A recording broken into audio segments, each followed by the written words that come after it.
সুন্দরী মেয়ে দেখার সাথে সাথে মুখ দিয়ে লালা পড়া শুরু হয়ে গেছে। খবরদার আমাকে ছোবে না। তোমার মতো খ্যাত ছেলের ভেতর আমার বাবা যে কি পেল বাবাই জানে। আপনার অনুমতি ছাড়া আমি কখনো আপনাকে ছুব না। কি কারণে মনে হলো আমি আপনাকে ছুব? আবার আমার মুখের উপর তর্ক করো। তোমাদের মতো ছেলেদের আমি বেশ ভালোভাবেই চিনি। আমার বাবাকে পটিয়ে আমাদের সম্পত্তি হাতানোর পায়তারা তোমার, তাই না? তার উপর এমন রূপবতী বউ পাবে, সুযোগ তো হাতছাড়া করার নয়। নাহিদ অবাক হয়ে তাকিয়ে রইল রোদের দিকে। মেয়েটা এমন আচরণ করছে কেন? সে কি শুধু গরিব বলে? সে তো এই বিয়েটা করতেই চায়নি। রোদের বাবা তাকে বারবার অনুরোধ করে প্রায় হাত পা ধরে রাজি করিয়েছেন। এই সম্পত্তির উপর তার কোনো লোভ নেই, এমনকি এই মেয়েকে বিয়ে করারও ইচ্ছা ছিল না। তবুও আজ তাকে বিনা দোষে এত বড় অপমান সহ্য করতে হচ্ছে। রোদের তীক্ষ্ণ আর ধারালো কথাগুলো একের পর এক নাহিদের মনে আঘাত করতে লাগলো। প্রতিটা শব্দ যেন তার আত্মসম্মানকে ক্ষতবিক্ষত করে দিচ্ছে। আপনি ভুল ভাবছেন। আমি আপনার সম্পত্তি বা কোনো কিছুর লোভে এখানে আসিনি। আর এই বিয়েটাও আমার ইচ্ছাই হয়নি। ও, এখন আবার নিজেকে খুব ভালো মানুষ প্রমাণ করার চেষ্টা চলছে। এইসব কথা আমি অনেক শুনেছি। গরিব ছেলেরা সুযোগ পেলে ঠিকই আসল রং দেখায়। গরিব হওয়া অপরাধ না, কিন্তু কাউকে না জেনে অপমান করা ওটা অবশ্যই ভুল। রোদ এক মুহূর্তের জন্য থেমে গেল। সে এমন জবাব আশা করেনি, কিন্তু নিজের অহংকার তাকে নরম হতে দিল না। তুমি আমাকে শেখাবে আমার নিজের বাড়িতে দাঁড়িয়ে? আমি কাউকে শেখাচ্ছি না, শুধু নিজের সম্মানটা রক্ষা করছি। শোনো, আমার জীবনে তোমার কোনো জায়গা নেই। এই বিয়ে শুধু বাবার জন্য হয়েছে। তুমি তোমার সীমার মধ্যে থাকবে। নাহিদ হালকা একটা হাসি দিল, কিন্তু সেই হাসিতে কোনো আনন্দ নেই, শুধু ক্লান্তি। চিন্তা করবেন না, আপনার জীবনে ঢোকার কোনো ইচ্ছা আমার নেই। আমি শুধু আমার দায়িত্বটা পালন করব, এর বেশি কিছু না। নাহিদ ধীরে ধীরে ঘর থেকে বের হয়ে গেল। রোদ একা দাঁড়িয়ে রইল। তার ভিতরে অদ্ভুত এক অস্থিরতা কাজ করছে। কেন যেন মনে হচ্ছে ছেলেটার কথায় কোথাও মিথ্যা নেই। তবুও সে নিজেকে শক্ত করে নিল। না, এরা সবাই একরকম। আমি ভুল ভাবছি না। কিন্তু নাহিদের কথাগুলো অজান্তেই তার মনে ছোট ছোট ফাটল ধরাতে শুরু করেছে। কিন্তু কোনোভাবে পাত্তা দিল না। এইসব ছেলেদের একদম পছন্দ না। এদের স্বভাবে ওই কথার মাধ্যমে ইমোশনাল হয়ে মানুষকে ফাঁসিয়ে দেয়। তার ভিতরে কখনোই করবে না রোদ। নাহিদ ধীরে ধীরে সিঁড়ি বেয়ে নিচে নেমে এলো। বাড়িটা বড়, সাজানো গোছানো, কিন্তু কোথাও যেন তার নিজের বলে কিছু নেই। লিভিং রুমে এসে চারপাশে একবার তাকালো। সবকিছুই পরিপাটি, কিন্তু তার থাকার মতো কোনো জায়গা নেই। একটা দীর্ঘশ্বাস ফেলে সোফার উপর থেকে একটা কুশন তুলে নিল। নিজের শরীরটা এলিয়ে দিল সোফার উপর। চোখ দুটো বন্ধ করলো, কিন্তু মাথার ভেতর চিন্তার ঝড় থামছে না। এই বাড়িতে ঘর জামাই হয়ে থাকা, এটা তো কখনোই চাইনি আমি। রাহিল খানের জোড়াজুড়িতেই এখানে থাকা। মানুষটা তাকে এতটা সম্মান আর আন্তরিকতা দিয়েছেন যে না বলা যায়নি। নিজের বাবার কথা মনে পড়তেই বুকটা হালকা করে কেঁপে উঠল। যদি বাবা বেঁচে থাকতেন, তাহলে হয়তো আজ এই পরিস্থিতির মুখোমুখি হতে হতো না। চোখের কোণে অজান্তেই জল জমে উঠল, কিন্তু সে দ্রুত চোখ মুছে নিল। পুরুষ মানুষের কান্না করতে হয় না, ছোট থেকে শুনে এসেছে। রাহিল খান ছিল ওর বাবার বন্ধু। ছোটবেলায় ওদের বিয়ে ঠিক করে রাখে। রাহিল খান অনেক ভালো মানুষ বলে নিজের কথার খেলাফ করে না। আর উনি নাহিদকে ছোট থেকে চিনে। ছেলেটার সম্পর্কে ওনার বেশ আন্দাজ আছে। এমন সৎ নেককার নামাজ কালামি ছেলে তার মেয়ের জন্য দূরবীন খুঁজেও পাবেন না তিনি। তার উপর ছেলেটা বেশ মেধাবী, নিজের পায়ে দাঁড়িয়ে কিছু করার মতো ভিতরে। তার যদি একরকম মেয়ের জন্য এই ছেলে বেস্ট। তার অটুট বিশ্বাস এই ছেলে তার যেদি মেয়েকে নম্র ভদ্র মেয়ে করে তুলবে। সেজন্য তিনি এত বড় একটা সিদ্ধান্ত নিয়েছেন। নাহিদ শুয়ে শুয়ে নানান ভাবনা চিন্তা জল্পনা কল্পনা করছে। ঠিক তখনই পেছন থেকে একটা কণ্ঠ ভেসে আসলো। বাবা, তুমি এখানে কেন? নাহিদ চমকে উঠে বসে পড়ল। এই সময় রাহেল খান এখানে আসবে একদম বুঝতে পারেনি ও। যতই রোদ ওকে স্বামী হিসেবে না মানুক, তাদের বিয়েটা তো হয়েছে। দুইজনের বিবাহিত। যে কোনো সম্পর্কে অন্য কেউ যেন সেটা চায় না। নাহিদ সেটা তার শ্বশুরই হোক না কেন। এখানে কথা বলতে গেলে নিজের বউকে অসম্মান করা হবে। কোনোভাবে তা চায় না। নাহিদ চুপ করে গেল। না, কিছু না, এমনি বসেছিলাম। রাহেল খান কাছে এসে তার পাশে বসে পড়লেন। চোখে মুখে চিন্তার ছাপ স্পষ্ট। নাহিদ এখানে এসে কেন শুয়ে শুয়ে প্রশ্ন শুধু মাথায় ঘুরপাক খাচ্ছে তার। মেয়ে কেমন সে ভালো করে জানে। ভোলা ভালা ছেলেটা নম্র ভদ্র, তার মেয়ে কিছু করেছে। রোদ কি কিছু বলেছে তোমাকে? নিশ্চয়ই কিছু বলেছে। ও খুব জেদি মেয়ে। তুমি ওর কথায় কিছু মনে করো না বাবা। না আঙ্কেল, এমন কিছু না, আপনি চিন্তা করবেন না। আমি তোমার শ্বশুর, আমাকে আঙ্কেল ডাকছো কেন? বাবা বলবে। নাহিদ একটু অপ্রস্তুত হয়ে গেল, কিন্তু রাহিল খানের কথা শুনে ভালো লাগলো। রাহিল খান স্নেহ ভরে তার কাঁধে হাত রাখলেন। জি বাবা। আমি আমার মেয়েকে খুব ভালো করেই চিনি। বাইরে থেকে ও যতই কঠিন মনের হোক, ভেতরে একদম নরম। সময় লাগবে, কিন্তু ঠিক হয়ে যাবে। আমি কালই ওর সাথে কথা বলবো। না বাবা, প্লিজ ওর সাথে এই নিয়ে কিছু বলবেন না। কেন? ও স্বাধীন চেতা মেয়ে। আমি চাই না ওর জীবনে আমার কারণে কোনো চাপ আসুক। আপনি কিছু বললে ও হয়তো ভাববে আমি আপনাকে বলেছি, সেটা আমি চাই না। রাহিল খান কিছুক্ষণ চুপ করে থাকলেন। ছেলেটার উপর আরো ভালো লাগা কাজ করলো। কি সুন্দর পরিস্থিতি বুঝে নিতে পারে, তার মেয়েকে সম্মান করে।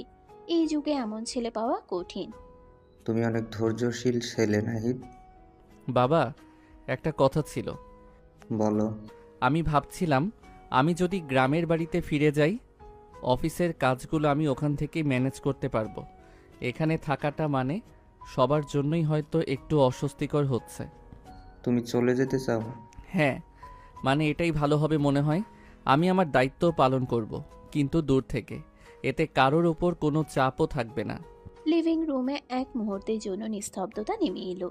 রাহিল খান গভীরভাবে নাহিদের দিকে তাকিয়ে রইলেন। ছেলেটার চোখে কোনো অভিযোগ নেই, শুধু ক্লান্তি আর আত্মসম্মানের নীরব দাবি। আমি তোমাকে জোর করে আটকে রাখবো না, কিন্তু একটা কথা মনে রেখো, এই বাড়িটা তোমারও। নাহিদ কিছু বলল না, শুধু মাথা নত করে বসে রইল। পরের দিন সকালটা ছিল অদ্ভুত নীরব। বাড়ির ডাইনিং টেবিলে সবাই বসে নাস্তা করলেও যেন কারোর মাঝেরই স্বাভাবিকতা নেই। নাস্তা শেষ হতেই নাহিদ ধীরে ধীরে উঠে দাঁড়ালো। বাবা, আমি তাহলে উঠি। উঠি মানে কোথায় যাচ্ছ একা? আমি গ্রামের বাড়িতে চলে যাচ্ছি, যেমনটা বলেছিলাম। রাহিল খান কিছুক্ষণ চুপ করে তাকিয়ে রইল, তারপর কিছু একটা ভেবে বলল, একা কেন যাচ্ছ?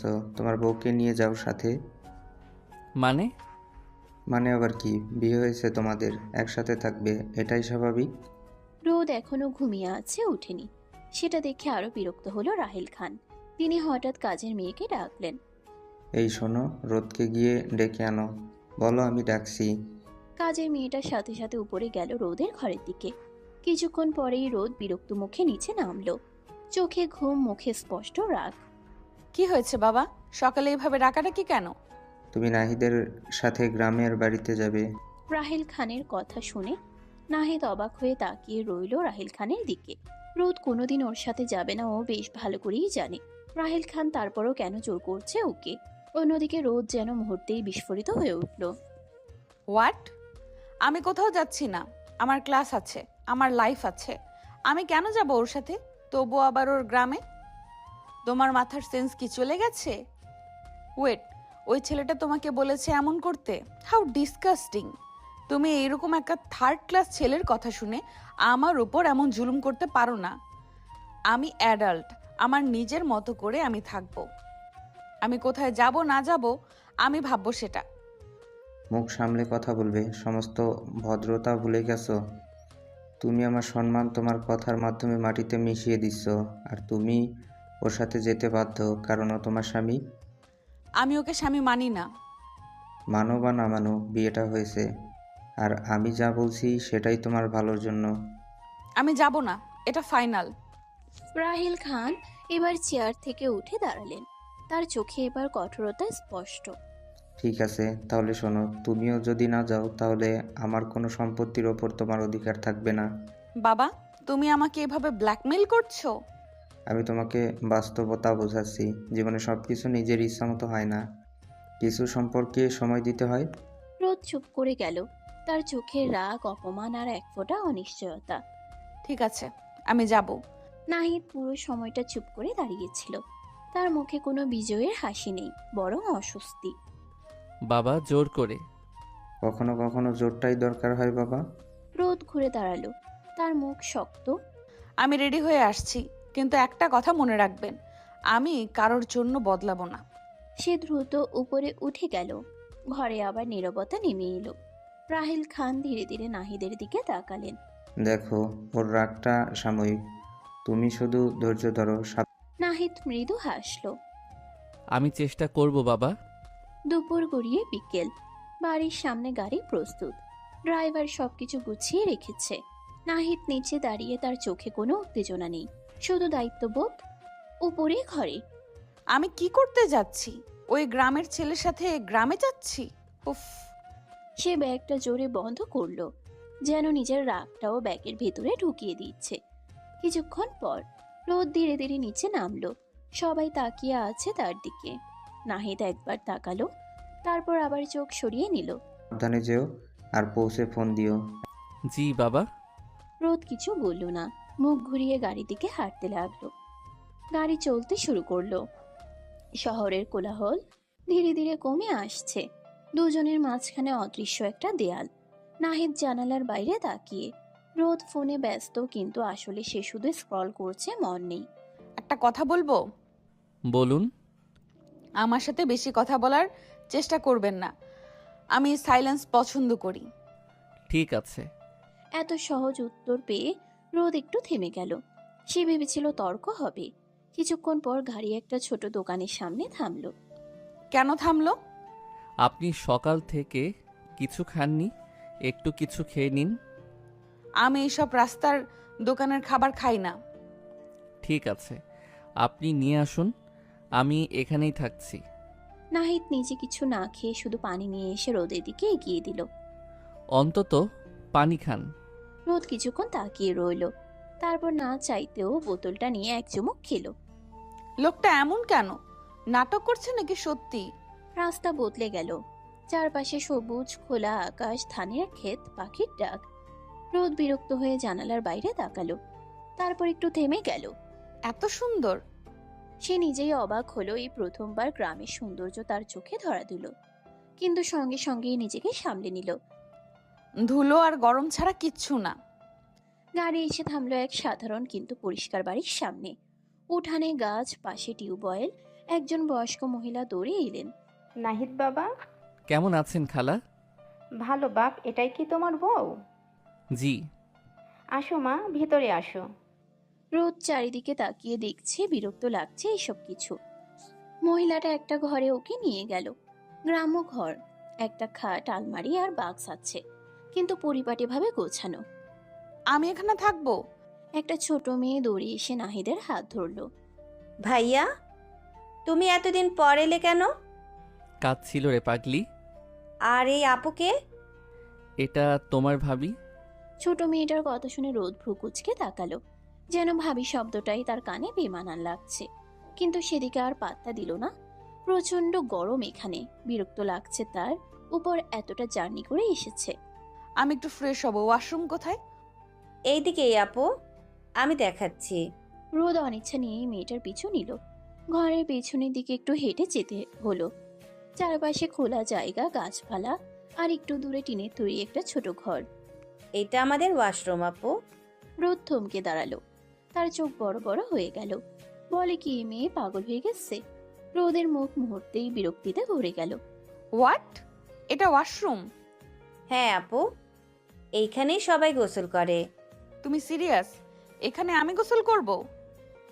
হ্যাঁ, পানি খুব ঠান্ডা, অনেক ভালো লাগে। আমার ভালো লাগবে না, একদম না। রোদ ঘুরে দাঁড়িয়ে দ্রুত ঘরের দিকে ফিরে গেল।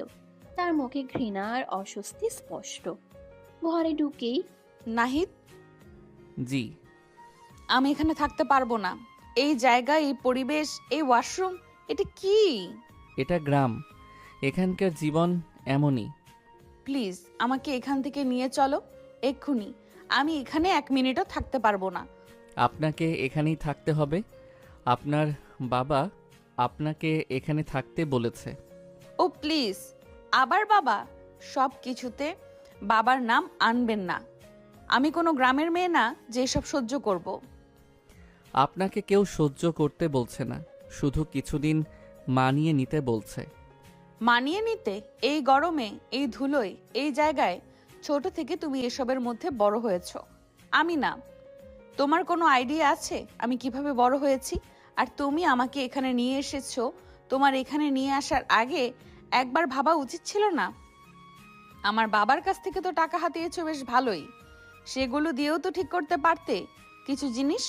ননসেন্স। নাহিদ নদীর কথাগুলো শুনে মুখটা ছোট হয়ে গেল। সে তো কোনো টাকাই নেয়নি, না বিয়েটা করতে চেয়েছে, তবু এত অপমান সহ্য করতে হচ্ছে। ঠিক তখনই একটা হাত পাখা নিয়ে সেই ছোট মেয়েটা এসে দাঁড়ালো। আপু, গরম লাগছে? আমি বাতাস করি? না, দরকার নেই। আপু, তুমি শহর থেকে আসছো না? শহরটা কেমন? অনেক বড়? হ্যাঁ, অনেক বড়, আর তোমাদের এই গ্রামের মতো না। তুমি কি অনেক সুন্দর সুন্দর জায়গায় যাও? এত প্রশ্ন করো কেন? চুপ করে থাকতে পারো না? মেয়েটা একটু চুপ হয়ে গেল। তার মুখের হাসিটা ম্লান হয়ে গেল। নাহিদ তার বোনের সাথে এমন ব্যবহার করা দেখে বেশ খারাপ লাগলো। ওর সাথে যা ইচ্ছে তাই করুক, তার বোনের সাথে এভাবে কেন কথা বলছে রোদ? ও ছোট, ওকে এভাবে বলার দরকার ছিল না। আপনি আমাকে শেখাবেন কিভাবে কথা বলতে হয়? আমি শুধু বলছি ওর কোনো খারাপ উদ্দেশ্য নেই। হ্যাঁ, সবাই তো খুব ভালো এখানে। নাহিদ রোদের প্রতিটা কথাই প্রচন্ড খারাপ অনুভব করছে। এতটা অহংকার কেন এই রোদের? ঠিক তখন খালা একটা থালা নিয়ে ঘরে ঢুকলেন। মা, কিছু খেয়ে নাও, অনেক দূর থেকে এসেছো। থালায় ছিল গরম ভাত, ডাল আর ভাজি, সাদামাটা কিন্তু গরম গরম। সেটা দেখে রোদ চোখে খেয়ে ফেললো। এগুলো আমি খাই না। কেন মা? গরম গরম রান্না করেছি। আমি তো জানতাম না তোমরা আজকে আসবা। একটা দেশি মোরগ ধরে জবাই দিতাম, এখন খাও, পরে ওইটা জবাই দিব আমি। গরিবের বাড়ি, একটু মানিয়ে নেওয়ার চেষ্টা করো। আমরা যথাসম্ভব তোমাকে যত্নে রাখার চেষ্টা করব মা। আমি এসব খেতে পারবো না, আমার অন্য কিছু লাগবে। একটু খেয়ে দেখুন, খারাপ লাগবে না। আপনি প্লিজ চুপ করবেন? আমি কি খাবো না খাবো সেটা আমি জানি। ঘরের ভিতর আবার অস্বস্তিকর নীরবতা নেমে এলো। খালার মুখটা মলিন হয়ে গেল, কিন্তু কিছু বললেন না। ছোট মেয়েটা ধীরে ধীরে আবার এগিয়ে গেল। আপু, তুমি যদি না খাও তাহলে আমি তোমার সাথে বসে থাকবো। তুমি কি আমাকে একা থাকতে দিতে পারো না? এবার মেয়েটা একদম চুপ হয়ে গেল। ধীরে ধীরে নাহিদের পাশে গিয়ে দাঁড়ালো। যাও, বাইরে খেলো। আচ্ছা ভাইয়া। মেয়েটা চলে গেল। ঘরের ভিতর শুধু গরম আর অস্বস্তি। নাহিদ রোদের দিকে তাকালো। রোদ মাথায় 2 হাত চেপে খাটের উপর বসে পড়ল। উফ, এই গরমটা আমি সহ্য করতে পারছি না। কিছুক্ষণ পর অভ্যাস হয়ে যাবে। আমি চার্জার ফ্যানের ব্যবস্থা করছি। তোমার হতে পারে, আমার হবে না। আমি কোথায় এসে পড়লাম? বিকেলের রোদটা একটু নরম হতে শুরু করেছে, কিন্তু ঘরের ভিতর এখনো গুমোট গরম। রোদ খাটে বসে আছে, মুখে বিরক্তি। নাহিদ বাইরে গিয়ে একটা ছোট চার্জার ফ্যান এনে চালু করলো। এটা একটু সামনে রাখুন, হয়তো একটু আরাম পাবেন। রোদ কিছু না বললে ফ্যানের দিকে তাকিয়ে রইল। হালকা বাতাসটা মুখে লাগতেই সে একটু স্বস্তি পেল, কিন্তু মুখে সেটা প্রকাশ করলো না। এত কেয়ার করছে কেন? নাটক নাকি সত্যি? ঠিক তখনই বাইরে থেকে ছোট মেয়েটার হাসির শব্দ ভেসে আসছে। কিছু বাচ্চা মিলে খেলছে উঠানে। রোদ বিরক্ত হয়ে কান বন্ধ করতে গেল, কিন্তু হঠাৎ থেমে গেল। এত চিল্লা পাল্লা, এত এইসব পরিবেশ একটুও পছন্দ হচ্ছে না তার। যে করেই হোক এখান থেকে যাওয়ার প্ল্যান করতে হবে। নেট পাচ্ছে না ফোনে ভালো। কিছুক্ষণ পর মা, একটু লেবু শরবত করে এনেছি, গরমে ভালো লাগবে। রাখুন। খালা হালকা হাসলেন, গ্লাসটা রেখে চলে গেলেন। রোদ গ্লাসটা হাতে নিয়ে একটু চুমুক দিল, খারাপ না তো? কিন্তু সঙ্গে সঙ্গে নিজেকে সামলে নিল। ঠিক আছে। সন্ধ্যার সময় গ্রামে সন্ধ্যা নামে অন্যরকম ভাবে। মসজিদ থেকে আজানের ধ্বনি ভেসে আসছে। চারপাশে এক ধরনের শান্তি। নাহিদ উঠানে দাঁড়িয়েছিল। সে ধীরে ধীরে হাত তুলে দোয়া করলো, তারপর নামাজ পড়তে বসলো। রোদ দরজার আড়াল থেকে তাকিয়ে আছে, কিন্তু সঙ্গে সঙ্গে নিজেকে সামলে নিল। সন্ধ্যার সময় গ্রামে সন্ধ্যা নামে অন্যরকম ভাবে। মসজিদ থেকে আজানের ধ্বনি ভেসে আসছে। চারপাশে এক ধরনের শান্তি। নাহিদ উঠানে দাঁড়িয়েছিল। সে ধীরে ধীরে হাত তুলে দোয়া করলো, তারপর নামাজ পড়তে বসলো। রোদ দরজার আড়াল থেকে তাকিয়ে আছে। এখনো এসব করে? শহরে কেউ এত নিয়ম মেনে চলে না। কিন্তু তার চোখে এক ধরনের অদ্ভুত শান্তি ধরা পড়ল, যেটা সে নিজে অনেকদিন অনুভব করেনি। মা, রাতের খাবার রেডি, এবার না বলো না। রোদ একটু চুপ করে রইল। পেটটা হালকা কাঁপছে। সকাল থেকে রীতিমতো কিছু খায়নি, তবে না খেয়ে থাকলে অসুস্থ হয়ে যাবে। আরও একদম খিদে সহ্য করতে পারে না, তবে এতক্ষণ না খেয়ে আছে। একটু খেয়ে নিন, না খেলে শরীর খারাপ করবে। রোদ এবার তর্ক করল না, ধীরে ধীরে এসে বসে পড়ল। খালা ভাত, ডাল আর আলু ভাজি তুলে দিলেন। রোদ সন্দেহ নিয়ে প্রথম লোকমাটা মুখে দিতে এসে থেমে গেল, এত ভালো লাগছে কেন? কিন্তু মুখে বলল। খারাপ না। নাহিদের মুখে হালকা হাসি ফুটল, কিন্তু সে কিছু বলল না। রাত গভীর হলে বিদ্যুৎ চলে গেছে, চারপাশে অন্ধকার, শুধু হারিকেনের আলো। হোয়াট? এখানে কারেন্টও থাকে না? মাঝে মাঝে। আমি ঘুমাতে পারবো না। ভয় লাগছে? না, ভয় না, মানে নাহিদ, জি। তুমি এখানে একা থাকো এতদিন? হ্যাঁ। বোর লাগে না? না, অভ্যাস হয়ে গেছে। রোদ চুপ করে গেল। মাথায় একটা দারুণ বুদ্ধি খেটেছে। একে দিয়ে এখান থেকে বের হবে বাবা তাইলে কিছু বলতে পারবে না। নাহিদের দিকে তাকালো, দেখলো নিচে কপালে হাত দিয়ে শুয়ে আছে। নাহিদ, একটা কথা বলি, শোনো। বলুন। আমার এখানে ভালো লাগছে না, একদমই না। এই পরিবেশে আমি থাকতে পারছি না। ছোট থেকে আমি অন্যভাবে বড় হয়েছি, তুমি তো বুঝতেই পারছো। প্লিজ তুমি একটু বাবাকে বলো না। তুমি বললে উনি শুনবেন, আমি বললে উনি গুরুত্ব দেবেন না। নাহিদ চুপ করে রইল। রোদ একটু এগিয়ে এসে বলল, তুমি বলবে তোমার কাজের জন্য আমাকে নিয়ে যেতে হবে। তুমি এখানেও থাকতে চাও না, এমন কিছু একটা ম্যানেজ করো প্লিজ। আমি এখানে আর থাকতে পারবো না। আচ্ছা, আমি কথা বলবো। রোদ কিছুক্ষণ তাকিয়ে রইল, তারপর ঠোঁটের কোণে একটা ছোট বিজয়ের হাসি ফুটে উঠল। হয়ে গেছে, এবার এখান থেকে বের হওয়া যাবে। পরদিন সকাল। সকালের আলো উঠোনে ভরে গিয়েছে। পাখির ডাক, হালকা ঠান্ডা বাতাস, সব মিলিয়ে গ্রামের আরেকটা সুন্দর সকাল। কিন্তু রোদের মধ্যে কোনো আগ্রহ নেই। সে তাড়াতাড়ি উঠে রেডি হয়ে নিল। মা, এত সকাল উঠে পড়েছো, একটু নাস্তা করে যেও। না, লাগবে না, দেরি হয়ে যাবে। আবার আসবা তো মা, তোমাকে খুব ভালো লেগেছে। এইসব কোনো কথায় কান দিতে ইচ্ছে করছে না। এখন খুশি খুশি লাগছে এটা যে বাড়ি যেতে পারবে, এই পরিবেশ থেকে মুক্তি পেয়ে যাবে। এত তাড়াতাড়ি একবারও ভাবিনি রোদ। ভেতরে বিরক্ত হলেও মুখে হালকা হাসি টানলো। দেখা যাবে। আপু, তুমি আবার আসবা, আমরা খেলবো। ছোট মেয়েটা দৌড়ে এসে রোদের হাত ধরলো। রোদ হাতটা আস্তে করে ছাড়িয়ে নিল। হ্যাঁ, দেখি। বিদায়ের সময় খালা দরজার পাশে দাঁড়িয়ে, চোখে মায়া। ছোট মেয়েটা একদম চুপ, শুধু নাহিদের হাত ধরে আছে শক্ত করে। ভাইয়া, আবার কবে আসবা? খুব তাড়াতাড়ি। তুমি ভালো করে পড়াশোনা করবে, ঠিক আছে? মেয়েটি মাথা নেড়ে বলল। রোদ একবার তাকালো মেয়েটার দিকে, কিছু একটা বলতে চেয়েও বলল না, শুধু মুখ ঘুরিয়ে গাড়িতে উঠে বসলো।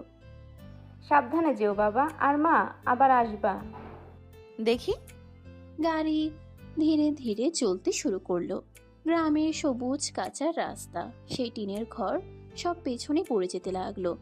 রোদের মুখে এক ধরনের স্বস্তি। শেষমেশ বের হতে পারলাম।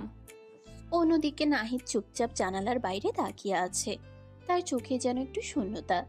ঢাকায় ফিরে বিকেলের দিকে গাড়ি এসে থামলো বাড়ির সামনে। ড্রাইভার দরজা খুলে দিল। রাহেল খান দরজার সামনে দাঁড়িয়েছিলেন, চোখে অপেক্ষা। এত তাড়াতাড়ি চলে আসলে? বাবা, আমি বাসায় এসেছি, তুমি খুশি হওনি? রোদ মুখ গোমরা করে ফেলল। রাহেল খান মৃদু হেসে এগিয়ে এসে মেয়ের মাথায় হাত বুলিয়ে দিলেন। খুশি তো হয়েছি মা, কিন্তু মেয়েদের বিয়ের পর শ্বশুরবাড়িতে থাকা উচিত। প্লিজ বাবা, এই থার্ড ক্লাস মার্কা কথাবার্তা তুমি বলছো? সিরিয়াসলি? বাবা, আসলে আমার জবের জন্যই চলে আসতে হলো, কিছু জরুরি কাজ ছিল। তাই নাকি? জি। আর আমি ভাবছি আমি মেসে থাকবো, এখানে থাকবো না। রোদকে এখানে রেখে গেলাম। না, তুমি কোথাও যাবে না, এই বাড়িতেই থাকবে। কিন্তু বাবা। আমি যা বলেছি তাই হবে।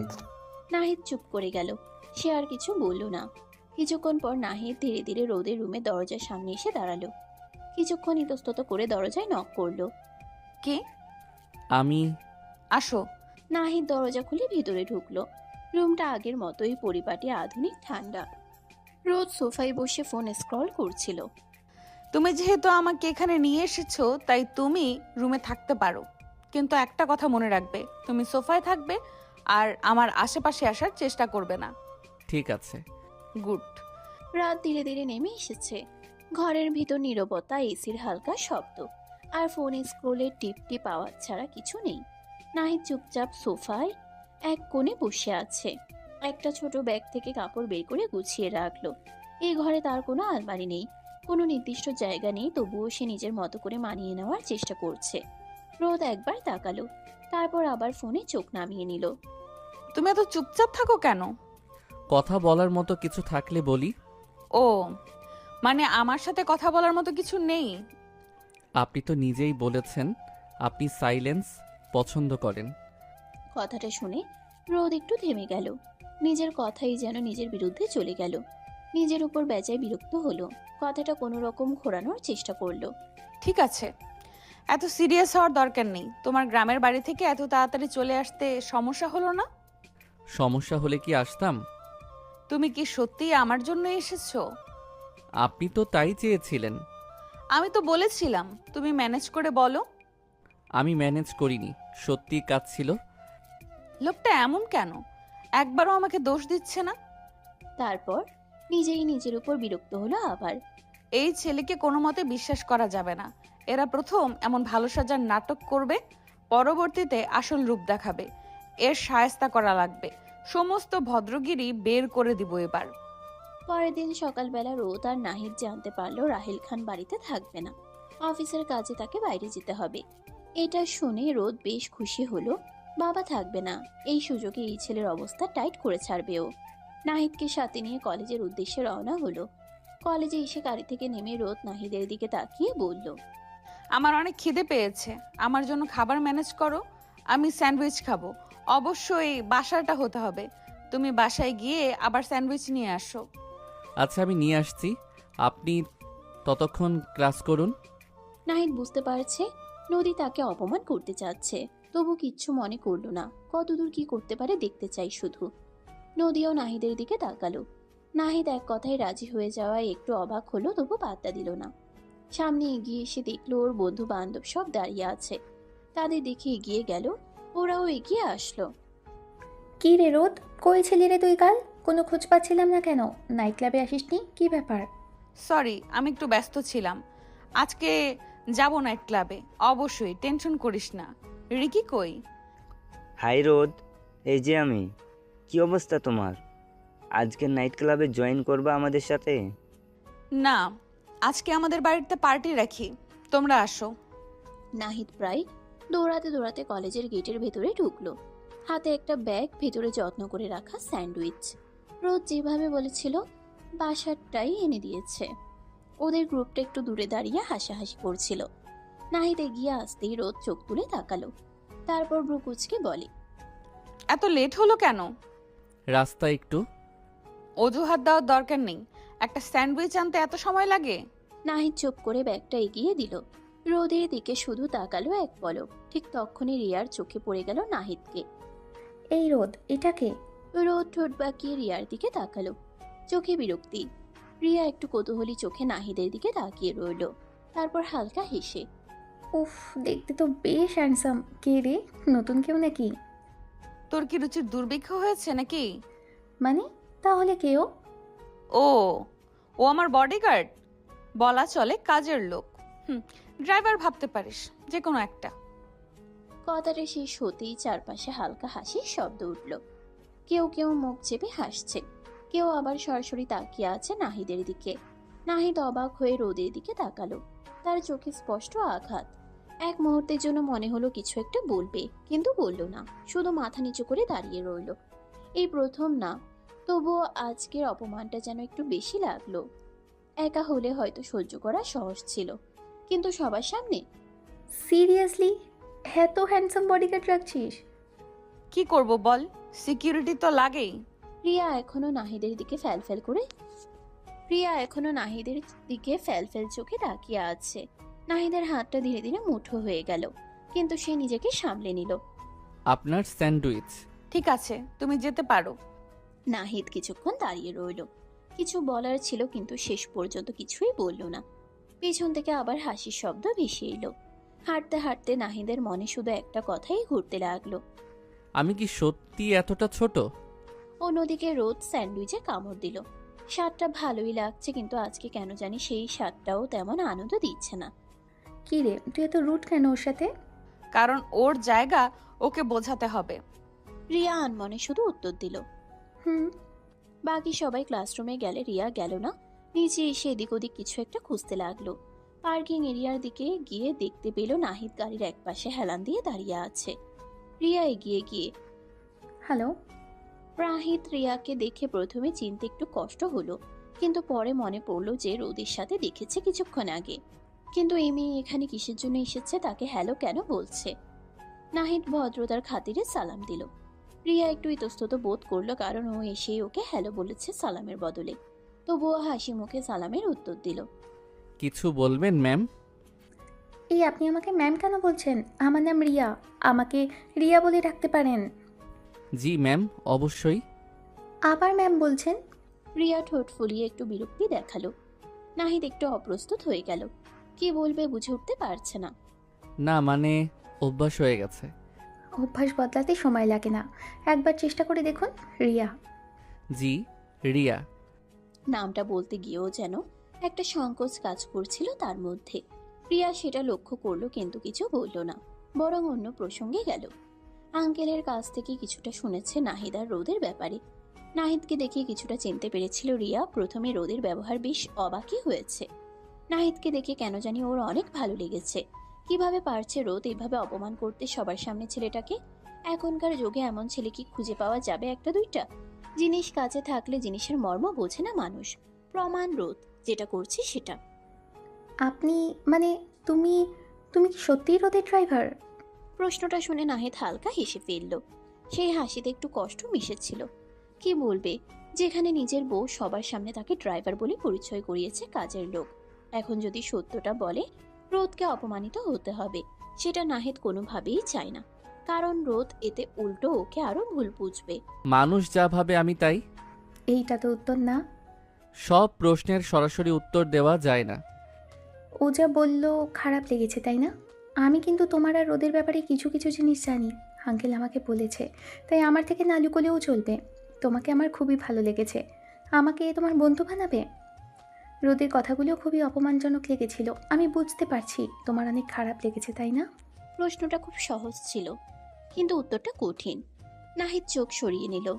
এখন লজ্জা লাগছে, ও রিয়া সব জানে। ওর সামনে রোদ এভাবে বলল ওকে। না, অভ্যাস হয়ে গেছে। অভ্যাস হয়ে গেলেই কি কষ্ট লাগে না? সবার সামনে এমনভাবে কথা বলা ঠিক না, ও একটু বেশিই বলে ফেলে। ও যা বলে সেটা বলার অধিকার ওর আছে। কেন? কারণ আমি কিছুই না। কথাটা বলার সময় নাহিদ নিজের দিকে তাকালো, যেন নিজেকেই মাপছে। রিয়ার বুকটা কেমন যেন ধক করে উঠল। তুমি নিজেকে এত ছোট করে দেখো কেন? আমি ছোট না, আমার অবস্থান ছোট।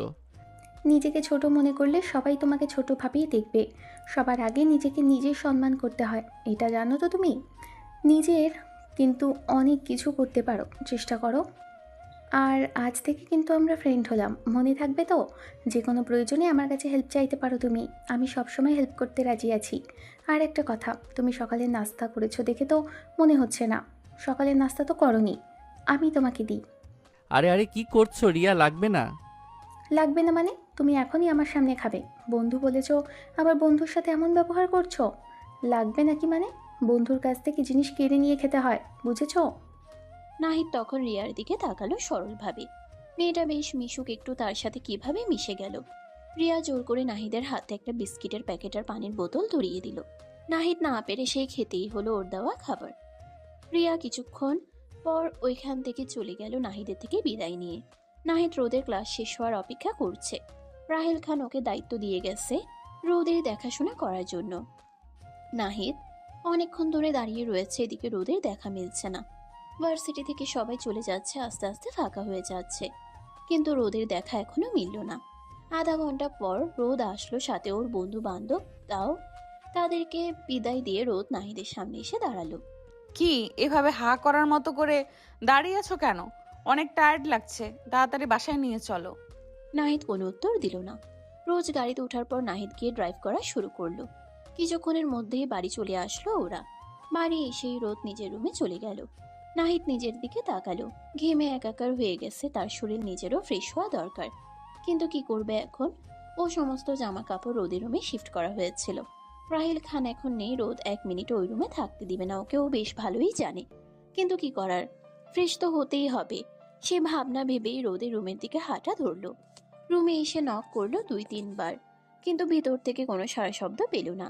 হালকা ধাক্কা দিতে দরজাটা খুলে গেল।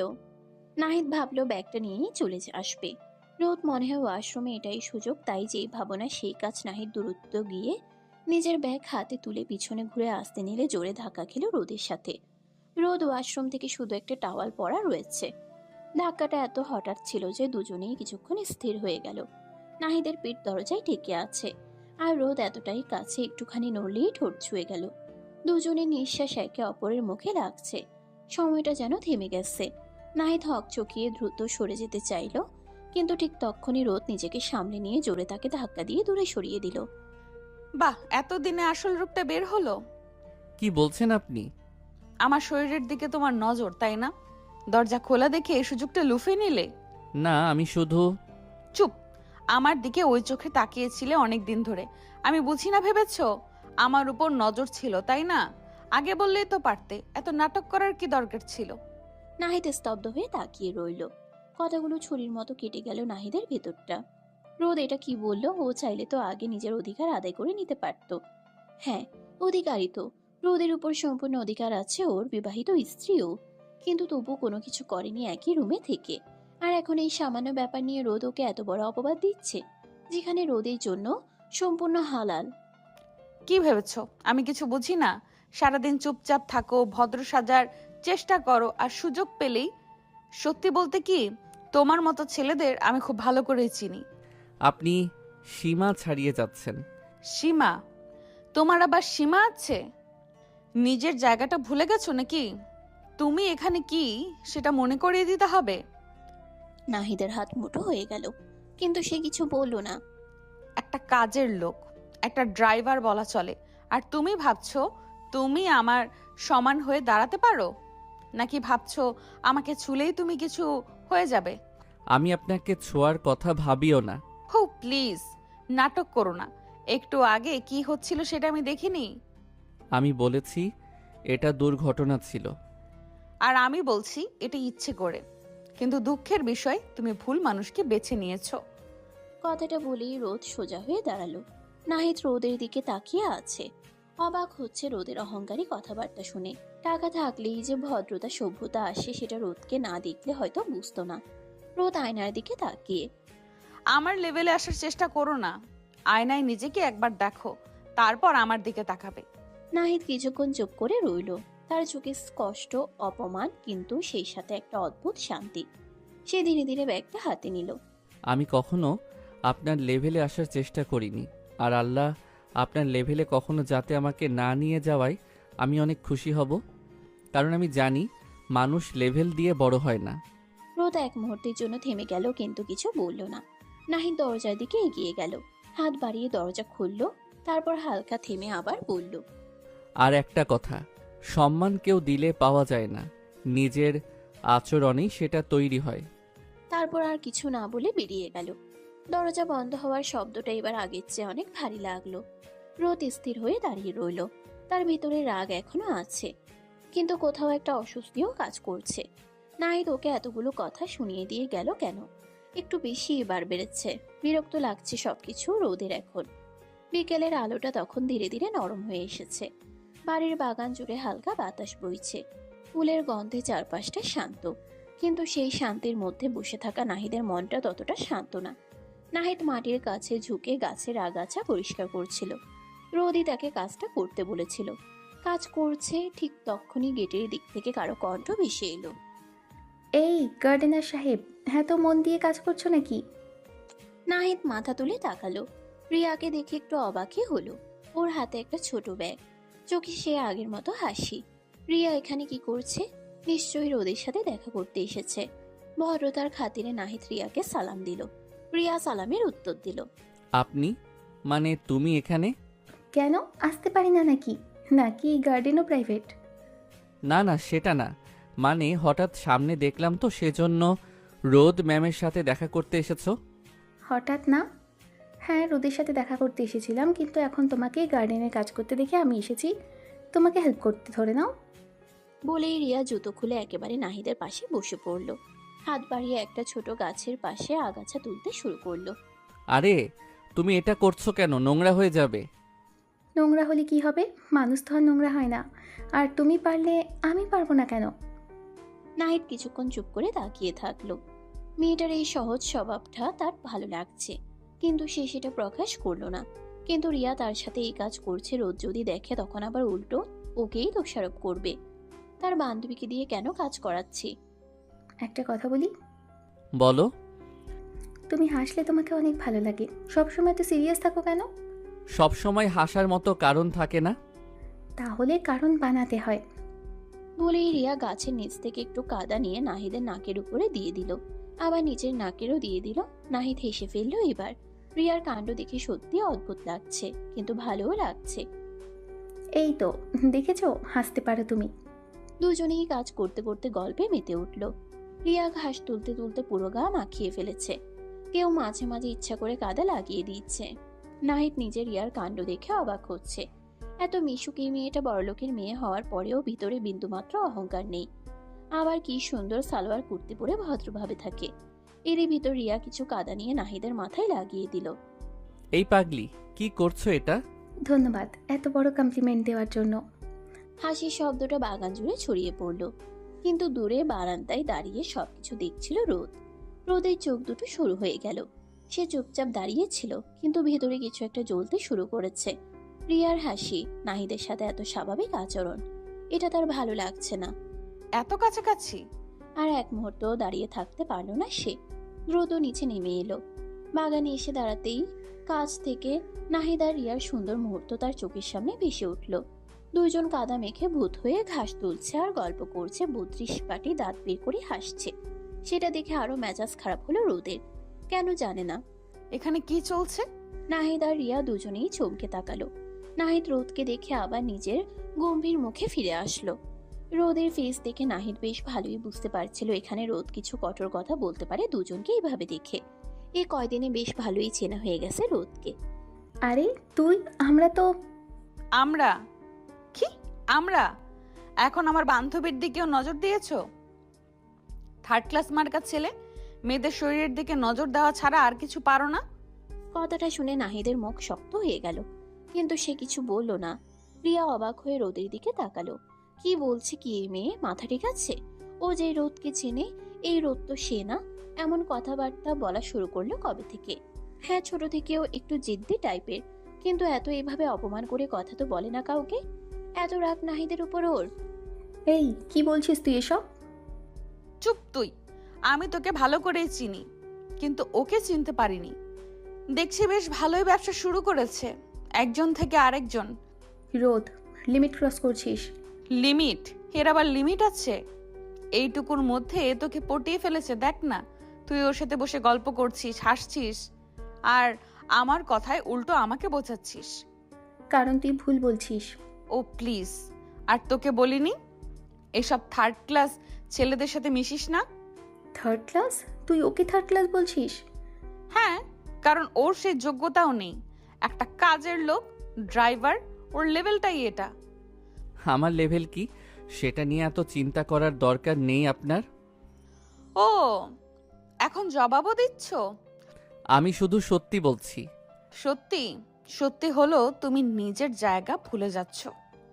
আর তুই নিজেরটা ভুলে যাচ্ছিস রোদ। তুই যেটা বলছিস সেটা অপমান, আর এটা তুই প্রতিদিন করছিস। তুই ওর সাইড নিচ্ছিস? আমি সঠিকের সাইড নিচ্ছি। দুজনে চুপ হয়ে গেল। নাহিদদের খুব খারাপ লাগছে, কোথাও না কোথাও ওর জন্য দুই বান্ধবীর ভিতরে ঝামেলা লাগছে। কিন্তু ও তো রিয়াকে নিজের বোন ভাবে, সেই ভেবেই ওর সাথে এত ফ্রি ভাবে কথা বলছে। আর রোদ এগুলো কি বললো, ওখান থেকে ওর এখন সরে যাওয়াই ভালো। আমি ভেতরে যাচ্ছি।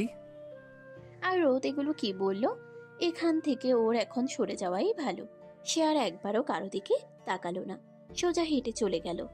নাহিদের চলে যাওয়ার দিকে তাকিয়ে রিয়ার প্রচন্ড খারাপ লাগা কাজ করলো। তুই খুব খারাপ করছিস রোদ। যা খুশি ভাব। কিন্তু এবার রোদের গলার সেই আগের আত্মবিশ্বাসটা নেই। কোথাও একটা ফাঁক তৈরি হয়েছে, যা সে নিজেও বুঝতে পারছে কিন্তু মানতে চাইছে না। রিয়া রোদের দিকে তাকিয়ে বাইরের দিকে। ও এসেছিল কিছু সময় ওদের সাথে কাটানোর জন্য, কিন্তু রোদ পুরো বিষয়টাই ঘেঁটে দিল। শুধু ঘেঁটে দিল না, এত নোংরাভাবে প্রেজেন্ট করলো যে রিয়ার এখন রোদের প্রতি যে ভালো লাগা সম্মানটা ছিল সেটা উঠে যাচ্ছে। পরের দিন সকালে আবার রোজকারের মতো রোদকে ভার্সিটিতে নিয়ে এসেছে নাহিদ। ভার্সিটির করিডোরে ভিড় জমেছে, সবাই নিজের মতো ব্যস্ত। কেউ ক্লাসে ঢুকছে, কেউ আড্ডায়। ঠিক তখনই গেট দিয়ে ঢুকলো রোদ। এতক্ষণ ক্লাসে ছিল কিছু দূরে, মাথা নিচু করে দাঁড়িয়ে আছে নাহিদ। গতকালের ঘটনার পর সে আজ আরো চুপচাপ। এত অপমানের পরেও নিজের দায়িত্ব একটুও ফাঁকি নেই। আই নাহিদ, ডাকটা এত জোরে ছিল যে আশেপাশের অনেকেই তাকিয়ে গেল। নাহিদ ধীরে মাথা তুলল, তারপর এগিয়ে এলো। জি। এখানে আসো। নাহিদ কাছে আসতেই রোদ একটু পিছিয়ে গিয়ে দাঁড়ালো, যেন দূরত্ব বজায় রাখছে। তারপর হঠাৎ নিজের জুতোর দিকে তাকিয়ে ঠোঁট পাকালো। দেখছো জুতোটা কত নোংরা হয়ে গেছে? আশেপাশে যারা ছিল তারা আগ্রহ নিয়ে তাকাতে শুরু করলো। কেউ ফিসফিস করছে, কেউ আবার সরাসরি তাকিয়ে। নাহিদ কিছু বলল না, শুধু চুপচাপ দাঁড়িয়ে রইলো। কি হলো, দাঁড়িয়ে আছো কেন? পরিষ্কার করো। এক মুহূর্তের জন্য পুরো জায়গাটা যেন থমকে গেল। কথাটা এত স্বাভাবিকভাবে বলল রোদ, যেন এটা খুবই সাধারণ কিছু। নাহিদের বুকের ভেতরটা ধক করে উঠল। চোখে এক ঝলক কষ্ট দেখা গেল, কিন্তু সে মাথা নিচু করলো। চারপাশে হালকা হাসির শব্দ উঠতে লাগলো। নাহিদের প্রথমে খারাপ লাগলেও এখন কিছু মনে লাগছে না। ও ভাবলো নিজের বইয়ে জুতোই তো, সমস্যা কি? ব্যাপারটাকে নিজের মতো করে দেখলে অপমান বোধ হবে না। ও দেখতে চায় রোদ কি কি করতে পারে ওর সাথে। আরে লাইফ সার্ভিস, এমন ড্রাইভার হলে তো দারুণ। রিয়া একটু দূরে দাঁড়িয়ে সব দেখছিল। তার মুখের হাসিটা মিলিয়ে গেছে। নাহিদ ধীরে হাঁটু গেড়ে বসলো। তার হাত কাঁপছিল সামান্য, তবুও সে নিজের রুমাল বের করলো। নাহিদ, এটা করো না। চুপ থাক রিয়া, এটা আমাদের ব্যাপার। আমাদের? এটা অপমান। আমি যা বলছি ও তাই করবে। নাহিদ একবার মাথা তুলে রিয়ার দিকে তাকালো। চোখে একটাই কথা, তারপর আবার মাথা নিচু করলো। ধীরে, খুব ধীরে সে জুতোর ধুলো মুছতে শুরু করলো। প্রতিটা ঘষায় যেন তার নিজের সম্মানটা একটু একটু করে ক্ষয়ে যাচ্ছে। আশেপাশের হাসি ফিসফিস সবকিছু সে শুনছে, কিন্তু প্রতিক্রিয়া দিচ্ছে না। সবকিছুর মধ্যেও বারবার এটা মাথায় নিয়ে আসতে চাচ্ছে, নিজের বইয়ের জুতা পরিষ্কার করলে তেমন কিছুই হয় না। কিন্তু এই ব্যাপারটাও খারাপ লাগছে। নিজের প্রতি রোদ তো সবাইকে বলে নিচে ওর বোর। রোদের চোখ নাহিদের উপর স্থির, তার মুখে কঠোরতা, কিন্তু চোখের ভিতরে অদ্ভুত একটা অস্থিরতা। রিয়া এগিয়ে এলো। তুই এটা থামাবি না আমি থামাবো? তুই কিছুই করবি না। আমি করব। রিয়া হঠাৎ নিচু হয়ে নাহিদের হাত ধরে ফেলল। নাহিদ রিয়ার দিকে তাকালো, মাথা নাড়িয়ে সরে যাওয়ার ইচ্ছা সারা করলো। ওর কাজও শেষ করে তারপর উঠবে, কিন্তু রিয়া নাহিদের ইশারায় কোনো কাজই দিল না। আরো রেগে গেল রিয়া। এবার ওর রাগ লাগছে নাহিদের উপর। এই ছেলে কি দিয়ে তৈরি? এত অপমানের পরেও এত কিছু সহ্য করছে কেন? ওঠো। না রিয়া প্লিজ। না, এটা আমি হতে দেব না। হাত ছাড়ো ওর। তুই আর যা করছিস, এটা তুই না রোদ। আমি ঠিকই আছি, সমস্যা তোর। সমস্যা আমার না, সমস্যা তোর অহংকার। কথাটা যেন সরাসরি গিয়ে লাগলো রোদের ভেতরে। এক মুহূর্তের জন্য সে চুপ হয়ে গেল। এই সুযোগে নাহিদ ধীরে হাতটা সরিয়ে নিল। সে উঠে দাঁড়ালো। তার চোখে পানি নেই, কিন্তু ভেতরের ভাঙনটা স্পষ্ট। হয়ে গেছে। প্রশ্নটা এত স্বাভাবিক ছিল যে আশেপাশের অনেকেই চুপ হয়ে গেল। রোদ কিছু বলল না। প্রথমবারের মতো সে উত্তর খুঁজে পেল না। নাহিদ ঘুরে হাঁটা দিল। শুধু রিয়ার চোখে পানি চলে এলো। তুই আজ ওকে না, নিজেকেই ছোট করলি রোদ। একদিন পস্তাবি এগুলো ভেবে, দেখে নিস। রোদ স্থির হয়ে দাঁড়িয়ে রইল। একটা ঢোক গিলল। কেন জানি খারাপ লাগছে এখন। কারণটা কি? ওকে একটু বেশি বেশি করে ফেলছে? এত জিদ রাগ কাজ করছে কেন নিজের ভিতর? রাতটা আজ অদ্ভুতভাবে ভারী লাগছে। শহরের আলো ঝলমলে রাস্তাগুলো পেরিয়ে গাড়িটা থামলো রিকিদের বাড়ির সামনে। বড় গেট। ভেতরে ঢুকতেই লাইটে ঝলসে ওঠা এক আলাদা জগৎ, হাসি, গান আর কোলাহল। রোদ আয়নার দিকে একবার নিজেকে দেখে নিল। পাশে বসা নাহিদের দিকে একবারও তাকালো না। চলো। নাহিদ চুপচাপ দরজা খুলে নামলো। ভেতরে ঢুকতেই সবাই রোদকে ঘিরে ধরলো। অভ্যর্থনা, প্রশংসা। আর নাহিদ, সে ধীরে ধীরে এক কোণে গিয়ে দাঁড়ালো। রিয়া দূর থেকে অনেকক্ষণ ধরে নাহিদকে একটু খেয়াল করছে। একা দাঁড়িয়ে থাকতে দেখে ও এগিয়ে আসলো। এই, তুমি এখানে একা বসে আছো কেন? নাহিদ মাথা তুলে তাকালো। রিয়া পাশে এসে বসেছে। রিয়াকে দেখে মুচকি হাসলো। রিয়া ওকে দেখে হাসি ফিরিয়ে দিল। এমনি ভালো লাগছে এখানে। মিথ্যে বলছো। সব সত্যি বলাও যায় না, তুমি সব জানো রিয়া, তবু কেন জিজ্ঞেস করছো? তুমি না খুব অদ্ভুত। দুজনেই একটু চুপ করে রইল। ভেতরে তখন মিউজিক জোরে বাজছে, আলো কমে এসেছে, ডান্স ফ্লোরে সবাই জমে উঠেছে। তারপর রিয়ার কথা উঠালো, জানে নাহিদ নিজে থেকে কিছু বলবে না। দুজন গল্প করতে লাগলো অন্যদিকে। হেই রোদ, একটা ডান্স হবে? রোদ এক চিলতে হাসলো, না বলার কোনো ইচ্ছা তার নেই। দূরে দাঁড়িয়ে থাকা নাহিদের দিকে তাকালো। পাশে রিয়াকে দেখে কেন জানি ভিতরটা জ্বলে উঠল তার। সেই তাড়নায় আরো রাজি হয়ে গেল রিকির অফারে। শিওর। দুজন ডান্স ফ্লোরে চলে গেল। মিউজিকের তালে তালে ধীরে ধীরে তারা কাছে আসতে লাগলো। রিকের হাত রোদের কোমরে, রোদও সরে এলো না। চারপাশে হাততালি, উল্লাস। নাহিদের চোখ স্থির হয়ে গেল সেই দৃশ্যে। তার হাত ধীরে ধীরে মোটো হয়ে গেল, শিরাগুলো টান টান, বুকের ভেতরটা কেমন জ্বলে উঠছে। আর সহ্য হলো না, সে উঠে দাঁড়ালো। কারো দিকে না তাকিয়ে সোজা বেরিয়ে গেল বাইরে। পুল সাইডে এসে থামলো। ওর পিছন পিছন রিয়াও এগিয়ে আসলো। তুমি এখানে? ভেতরে ভালো লাগছিল না? ওদের জন্য? নাহিদ কিছু বলল না। তুমি কষ্ট পাচ্ছ? না। আবার মিথ্যে। সব কিছু সহ্য করা যায়, কিন্তু কিছু কিছু জিনিস ভিতরটা ভেঙে দেয়। তাহলে সহ্য করো কেন? কারণ আমার সহ্য করা ছাড়া আর কিছু করার নেই। ভুল, সবসময় একটা না একটা রাস্তা থাকে। সবার জন্য না রিয়া। রিয়া তাকিয়ে রইল তার দিকে। এই ছেলেটা যতটা চুপ, তার ভেতরে ততটাই ঝড়। রিয়া বুঝতে পারছে যতই হোক রোদ নাহিদের বিবাহিত স্ত্রী। দুজনের ভিতর তেমন সম্পর্ক না থাকলেও হালাল একটা বন্ধন আছে, যার থেকে নাহিদের ভিতরে আরো জেলাসি আর রাগ সৃষ্টি হচ্ছে রোদকে অন্য একটা ছেলের সাথে দেখে। ডান্স শেষ হয়েছে। অন্যদিকে, ওয়াও, তুমি তো ফায়ার। থ্যাঙ্কস। চলো একটা ড্রিঙ্ক হয়ে যাক। না, আমি ড্রিঙ্ক করি না। আরে প্লিজ, এত সিরিয়াস কেন? একটু রিল্যাক্স করো। বললাম তো না। আরে গ্রামের মেয়ে নাকি, ড্রিঙ্ক করবে না মানে? রোদের ভ্রু কুঁচকে গেল। এই গ্রাম কথাটা শুনে ওর মাথায় আগুন ধরে গেল। কিন্তু চারপাশে সবাই তাকিয়ে আছে। রিকি গ্লাসটা এগিয়ে দিল। ট্রাস্ট মি, জাস্ট একটা সিপ। রোদ একটু দ্বিধা করলো, তারপর নিজেকে প্রমাণ করতে না বলতে না পারার এক অদ্ভুত চাপে গ্লাসটা হাতে নিল। রিকির চোখে তখন এক ঝলক অন্যরকম হাসি। রোদ জানে না সেই গ্লাসে শুধু ড্রিঙ্কস ছিল না, কিছু একটা মিশে গেছে যা সবকিছু বদলে দিতে পারে। রোদ ধীরে গ্লাসটা ঠোঁটে তুলল, ঢকঢক করে গিলে নিল। নেওয়ার পর বেশ ভালো লাগলো প্রথমে, নাকি বাজে গন্ধ আসলেও এখন ভালো লাগছে। রিকিকে ইশারা করলো আরো ড্রিঙ্ক দিতে। রিকি ঠোঁটে একটা গভীর হাসি ফুটলো। রোদকে একের পর এক ড্রিঙ্ক দিতে লাগলো। আস্তে আস্তে রোদের চোখ ঝাপসা হয়ে আসে। ওকে দেখে কাছে এগিয়ে এসে জিজ্ঞেস করলো, তুমি ঠিক আছে তো রোদ? তোমার কি মাথা ঘুরছে? তুমি চাইলে রুমে রেস্ট নিতে পারো। চলো আমি তোমাকে এগিয়ে দিয়ে আসি। বলেই রিকি রোদকে নিয়ে ওর রুমের দিকে গেল। রোদ এইদিকে কোনো কিছুর সেন্সে নেই, ড্রাগের তাড়নায় চোখ খুলতে পারছে না। রিকি রোদকে রুমে নিয়ে গিয়ে ওকে ছুড়ে দিল। তারপর রোদের দিকে তাকালে ভালো করে এত রেড কালারের গাউন পরা আছে, শরীরের সাথে লাল কালারটা বেশ মানিয়েছে। সেদিকে তাকিয়ে একটা বাঁকা হাসি দিল রিকি। কলেজের প্রথম দিন থেকে রোদের উপর নজর ছিল, কিন্তু কিছুতেই বাঘে পাচ্ছিল না। ও বেশ অবাক হলো কিছুদিন আগে রোদ নিজে থেকে ওর সাথে কথা বলতে আসতে দেখে। এই সুযোগ কিভাবে হাতছাড়া করবে রিকি কোনোভাবেই না। রিকি রোদের দিকে তাকিয়ে নিজের শার্ট খুলতে লাগলো, খুলে টান দিয়ে খুলে ফেললো। তারপর নিজের আলমারির কেবিন থেকে এক বোতল ওয়াইন বের করে ঢাকনা তুলে ঢকঢক করে খেতে লাগলো। খাওয়া শেষ হলে শব্দ করে বোতলটা টেবিলের উপর রেখে রোদের দিকে এগিয়ে যেতে লাগলো। রোদের মুখের দিকে ঝুঁকে রোদের কানের দুলগুলো খুলতে লাগলো।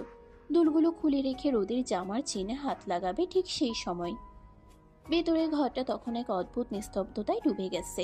রিকির রুমে ঢুকেই নাহিদের চোখ যা দেখলো সেটা যেন মাথার ভিতরে আগুন জ্বালিয়ে দিল। বিছানায় আতশোয়া অবস্থায় ছিল রোদ, আর তার উপর ঝুঁকে ছিল রিকি। পরিস্থিতিটা বুঝতে এক সেকেন্ডও লাগেনি। তখন নাহিদ আর রিয়া গল্প করতে করতে রিয়া নাহিদকে খাওয়ার জন্য অফার করলো, সেজন্য দুজন ভিতরে আসে। ভিতরে এসে বেশ অনেকক্ষণ হয়ে যাচ্ছে, তবু রোদকে আশেপাশে কোথাও না দেখে নাহিদ একটু চিন্তিত হয়। রিয়া ফলো করে, রিক্কিও আশেপাশে কোথাও নেই। কেন জানি রিয়ার মনে খটকা লাগে। ও ওর আরেকটা ফ্রেন্ডকে জিজ্ঞেস করতেই সে বলে রোদ রিক্কির সাথে উপরের দিকে গেছে। নাহিদ আর রিয়া উপরে যায়। প্রতিটা রুম খুঁজতে খুঁজতে রুমের সামনে এসে দাঁড়িয়ে গেট খুলতেই ওই দৃশ্য দেখার পর নাহিদের শরীর কেঁপে উঠল, রাগে না শুধু ভয়েও। পরের মুহূর্তেই সে সামনে ঝাঁপিয়ে পড়ল। হারামজাদা! কথাটা শেষ হওয়ার আগেই রিকিকে টেনে সরিয়ে দিল সে। তারপর আর কিছু ভাবেনি, ঘুষি একের পর এক পড়তে লাগলো রিকির মুখে, বুকে।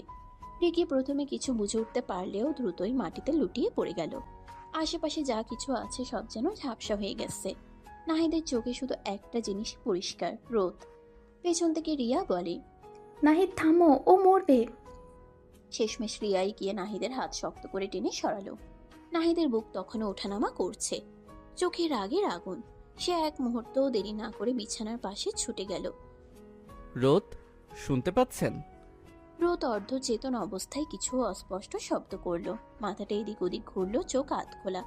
কিছুই ঠিক মতো বোঝা যাচ্ছে না। নাহিদ বুঝলো এটা স্বাভাবিক অবস্থা না। সে কোনো দ্বিধা ছাড়াই রোদকে কোলে তুলে নিল। মেয়েটা নড়ছিল, মাঝে মাঝে অস্পষ্টভাবে কিছু বলছিল, কিন্তু পরিষ্কার কিছু নয়। রিয়া দ্রুত পাশে এসে, চলো, এখান থেকে বের হতে হবে। বাইরে বের হয়ে দূরত্ব বাড়ির দিকে রওনা দিল। নাহিদ স্টিয়ারিং ধরে আছে শক্ত করে, তার চোখ সামনে কিন্তু মন পুরোটা রোদের দিকে। পেছনের সিটে রোদ অস্থিরভাবে নড়ছে। রিয়া আর রোদের সাথে আসতে পারেনি, এদিকটাও সামলাবে বলেছে।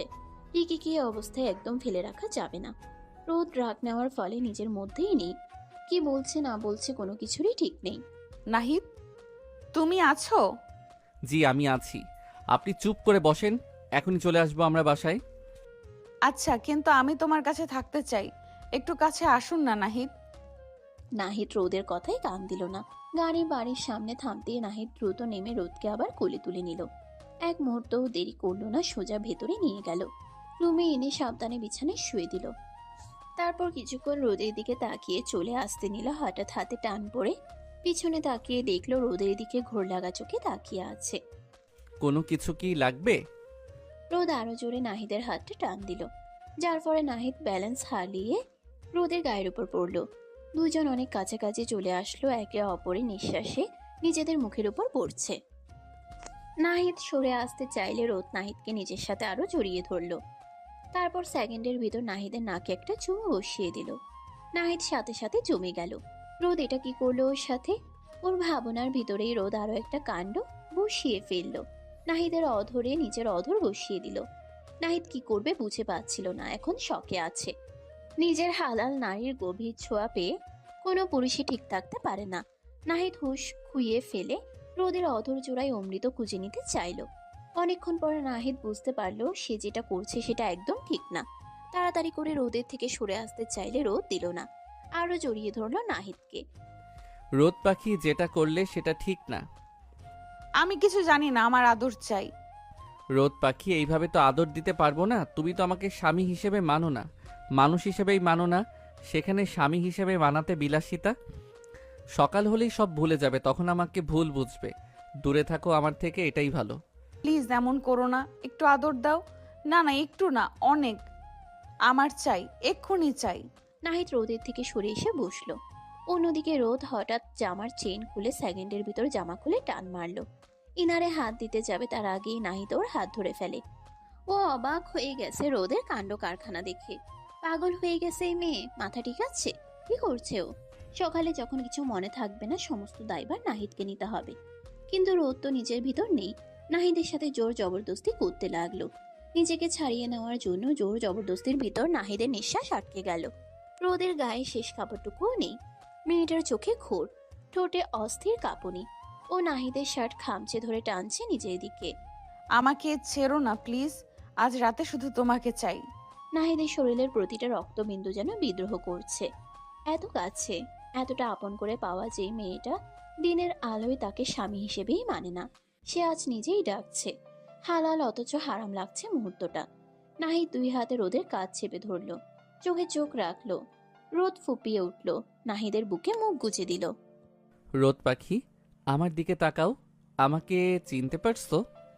চিনি, তুমি আমার নাহিদ, আমার শুধু তুমি। কথাগুলো শুনে নাহিদের বুকের ভেতরটা দুমড়ে মুচড়ে গেল। ইচ্ছে করছে এই পাগলামিটাকে প্রশ্রয় দিতে। এই ডাক উপেক্ষা করার শক্তি কোনো পুরুষের থাকে না। নাহিদের ঠোঁট নেমে এলো রোদের কপালে, একটা গভীর কাপা চুমু। তারপর চোখের পাতায় গালে। রোদ আরো আঁকড়ে ধরলো ওকে। ঠিক তখনই নাহিদের চোখ পড়ল রোদের ফাঁকা দৃষ্টিতে। ওর ঠোঁটে হাসি, কিন্তু চোখে কোনো বোধ নেই। ড্রাগের ঘোরে ডুবে থাকা একটা শরীর। মনটা কোথায় কে জানে।